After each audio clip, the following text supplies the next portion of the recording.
এই সেই বাংলাদেশে ওয়ান পিস 14 চাকা গাড়ি, যা প্রায় দীর্ঘ 4-5 বছর ধরে ইম্পোর্ট করার পর এখানেই পড়ে আছে। বৃষ্টিতে ভিজে রোদ্রে শুকায় ভলভো গাড়ি। আসলে মডুলার টানার জন্য গাড়ি, এমনই এক পারদর্শী পারফেক্ট গাড়ি। গাড়িটি আনার পরে আমার কোম্পানি কিনতে চেয়েছিল গাড়িটি 55 লাখ টাকা দাম বলছিল অলরেডি, কিন্তু পাঠিয়ে চেয়েছিল 60 লক্ষ টাকা। তারপরে বিক্রি করে নাই আমার কোম্পানির কাছে, কিন্তু গাড়িটা বিক্রি হয় নাই। এত লাখ টাকা দিয়ে গাড়ি কে কিনবে? মার্কেটে তেমন ভাড়া নেই, তো সেক্ষেত্রে গাড়িটি পড়ে আছে। অনেক পার্টি এখনকে দাম বলে না, কারণ এই গাড়ি নিয়ে কী করবে? 14 চাকার গাড়ি, বাংলাদেশে এরকম হেভি মালামাল আছে ঠিক আছে, কিন্তু জাস্ট সাধারণ আমরা 10 টাকা পাওয়ার দিয়ে টেনে থাকি। তো সেক্ষেত্রে এই গাড়িটি এভাবে পড়ে আছে। দেখেন, এই সামনে সিঙ্গেল চাকা ফরম্যাক্সেল আর 3টে হয়েছে ডিফেন্সের, 1, 2, 3 ডাবল চাকা সবগুলোতে, 3, 4, 12 আর 2, 14।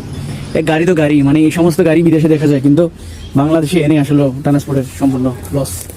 এই যে একটা ক্যারেন পড়ে আছে, এই যে একটা মাটির সাথে বিলীন হয়ে গেছে, কিন্তু বিক্রি হয় না। সেম এই গাড়িটার কন্ডিশন এমন হবে, মানে আসলে টাকা পয়সা থাকলে কি কোটিপতির কোটি টাকা সম্পদ পরে ধুলোর সাথে মিশে যাবে, কিন্তু এটা তার সমস্যা নাই। কিন্তু অসহায় দরিদ্র গরিব মানুষ এই পৃথিবীতে হাজার আছে, কিন্তু তাদের দেখার মতো হয়তো এই সমাজে কেউ নাই।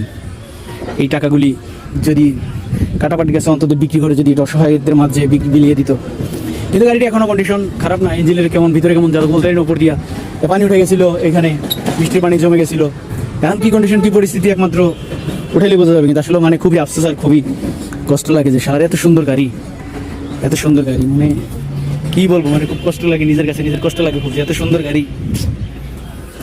হ্যাঁ রে গাড়ি রে, টাকা আছে, টাকার পাহাড় আছে, কিন্তু টাকার কোনো মূল্য নাই। আর যার কাছে নাই তার কত আফসোস।